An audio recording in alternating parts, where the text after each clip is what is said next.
আমি তৃষা আর আমার স্বামী আরিফ। আমাদের বিয়ে হয়েছে ৮ বছর। শুরুটা ছিল রঙিন, হাসি, খুনসুটি, ভ্রমণ আর একে অপরকে নতুনভাবে জানার আনন্দ। কিন্তু সময়ের সঙ্গে সংসারের দায়িত্ব, সন্তানের যত্ন, অফিসের চাপ সব মিলে তাদের সম্পর্কটা ধীরে ধীরে একঘেয়ে হয়ে যাচ্ছিল। আমি মনে মনে ভাবতাম, আগে আমার স্বামী প্রতিদিন আমার হাতে ফুল দিত, সিনেমা দেখতে যেতাম, রাত জেগে গল্প করতাম। এখন কেন যেন আর কিছু নেই, কেবল দায়িত্ব আর হিসাব নিকাশ। ভালোবাসাটা কোথায় হারিয়ে গেল। একদিন সন্ধ্যায় আমি খুব ক্লান্ত হয়ে রান্না শেষ করে বসার ঘরে এসে চুপচাপ কাঁদছিলাম। আমার স্বামী সেটা টের পেল, কিছু বলল না। সেদিন রাতে আমি ঘুমিয়ে পড়লে আমার স্বামী অনেকক্ষণ ধরে তাকিয়ে রইল আমার দিকে। মনে মনে ভাবল, ও তো এখনও আগের মতো আমার জীবনের সবচেয়ে প্রিয় মানুষ, শুধু আমি প্রকাশ করা বন্ধ করে দিয়েছি। পরদিন ভোরে আমি ঘুম থেকে উঠে অবাক হলাম।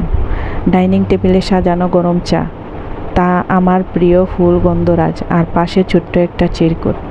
তাতে লেখা, তুমি আমার প্রতিদিনের আশীর্বাদ। আমি হয়তো প্রকাশ করি না, কিন্তু তোমাকে ছাড়া আমি অসমপূর্ণ।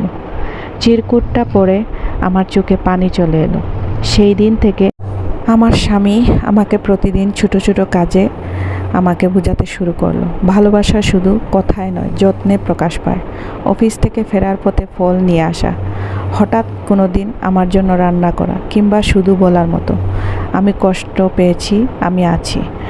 আমাকে বুঝালো স্বামী স্ত্রীর সম্পর্ক আসলে অনেকটা নদীর মতো, কখনো শান্ত, কখনো উত্তাল, কিন্তু ভেতরে ভেতরে দুজনের প্রতি ভালোবাসাই থাকে বয়ে নিয়ে চলে।